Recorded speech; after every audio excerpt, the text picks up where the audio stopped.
Hi hello friends, welcome back to Karaikudi Chettinad tasty சமையல். இன்றைக்கி இந்த சமையல் என்ன பார்க்க போகிறோன்னா, சிம்பிளான டேஸ்டியான ஆலு பரோட்டா எப்படி செய்கிறதுன்னு பார்க்க போகிறோம். வாங்க வீடியோக்குள்ளே போகலாம். ஆலு பரோட்டாவுக்கு ஃபஸ்ட்டு சப்பாத்தி மாவு 1/2 கிலோ எடுத்து வச்சுருக்கோம்.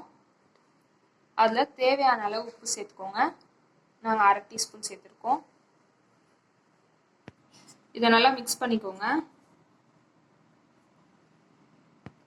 இதில் கொஞ்சம் கொஞ்சமாக தண்ணி சேர்த்து சப்பாத்தி மாவு பதத்துக்கு நல்லா சாஃப்டாக பிசைஞ்சுக்கோங்க. கொஞ்சம் கொஞ்சமாக தண்ணி சேர்த்து மாவு நல்லா பிசைஞ்சாச்சு. இது மேலே 1 ஸ்பூன் எண்ணெய் ஊற்றிக்கோங்க. இதை மூடி 20 நிமிஷம் ஊற வச்சுக்கோங்க. 4 உருளைக்கிழங்க கொஞ்சம் உப்பு போட்டு குக்கரில் வச்சு 3 விசில் வச்சு எடுத்துருக்கோம். தோலை உரிச்சிட்டு இதை நல்லா கட்டி இல்லாமல் மசிச்சு வச்சுக்கோங்க. கட்டி இல்லாமல் உருளைக்கிழங்க நல்லா மசிச்சாச்சு. இப்போ இதில் ஒரு பெரிய வெங்காயத்தை பொடி பொடியாக நறுக்கி சேர்த்துக்கோங்க. ஒரு பச்சை மிளகாய், 1 ஸ்பூன் தனி மிளகாய்த்தூள், 1/2 ஸ்பூன் மல்லித்தூள், மஞ்சள் தூள் 1/4 teaspoon, garam masala 1/2 teaspoon, chaat masala 1/4 teaspoon, துருவின இஞ்சி கொஞ்சம். இப்போ எடுத்து வச்ச தனி மிளகாய்த்தூள், மல்லித்தூள், கரம் மசாலா, சாட் மசாலா, மஞ்சள் தூளை சேர்த்துக்கோங்க. துருவி வச்ச இஞ்சியை சேர்த்துக்கோங்க. 1/2 ஸ்பூன் ஓமம் சேர்த்துக்கோங்க. இதில் ஒரு கைப்பிடி அளவு கொத்தமல்லி சேர்த்துக்கோங்க நறுக்கி.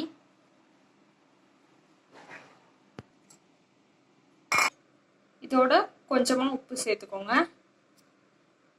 இது எல்லாத்தையும் நல்லா மிக்ஸ் பண்ணிக்கோங்க.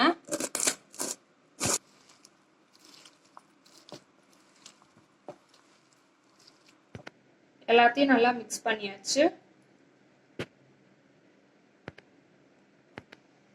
இது எல்லாத்தையும் சின்ன சின்ன உருண்டையா உருட்டி வச்சுக்கோங்க. மீடியம் சைஸ்ல எல்லா உருண்டையும் உருட்டி வச்சிருக்கோம். 1/2 மணி நேரம் ஊறின மாவுல இந்த மாதிரி உருண்டைகளை உருட்டி வச்சிருக்கோம். இப்போ இதை சப்பாத்தி கல்ல போட்டு கொஞ்சமா தேய்ச்சிக்கோங்க. சப்பாத்தி மாவு போட்டு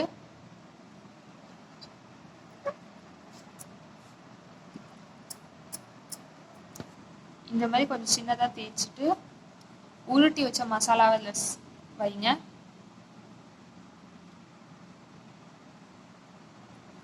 மசாலா போட்டு இந்த மாதிரி நல்லா உருட்டிக்கோங்க. இதில் கொஞ்சமாக அழுத்தம் கொடுத்து தேய்ச்சிக்கோங்க.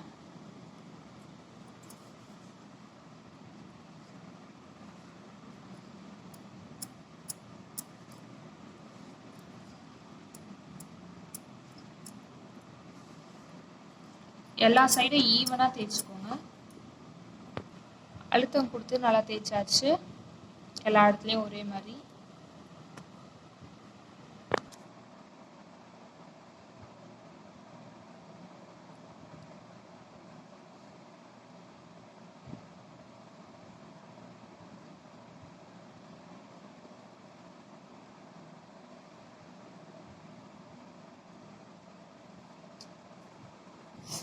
இந்த மாதிரி எல்லாத்தையும் மடிச்சுக்கோங்க. மசாலா வச்சு சப்பாத்தியை. இப்போ தேய்ச்சி வச்ச ஆலு பரோட்டாவை தோசை சட்டியில் போட்டுக்கோங்க. சிம்லே வச்சுக்கோங்க. லேசா வெந்தோடனே எண்ணெய் ஊற்றிக்கோங்க. இதில் கொஞ்சம்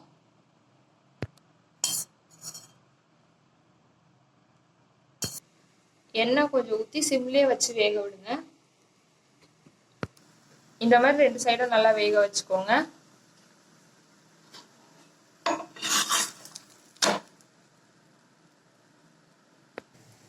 எண்ணெய் ஊற்றி 2 சைடும் நல்லா வேக வச்சுக்கோங்க. அவ்வளோதான், சிம்பிளான டேஸ்டியான ஆலு பரோட்டா ரெடி. ஆலு பரோட்டாக்கு தொட்டுக்க தயிர் வெங்காயம் இல்லைனா ஊறுகாய் எது வேணாலும் வச்சு சாப்பிட்லாம், இல்லைனா சும்மாவும் சாப்பிட்லாம். இந்த வீடியோ உங்களுக்கு பிடிச்சிருந்துச்சுன்னா லைக் பண்ணுங்கள், ஷேர் பண்ணுங்கள், கமெண்ட் பண்ணுங்கள் அண்ட் மறக்காமல் சப்ஸ்கிரைப் பண்ணுங்கள். பக்கத்தில் இருக்க பெல் ஐக்கானையும் கிளிக் பண்ணுங்கள். அப்போ தான் நாங்கள் போகிற வீடியோ உங்களுக்கு உடனே நோட்டிஃபிகேஷனாக வரும்.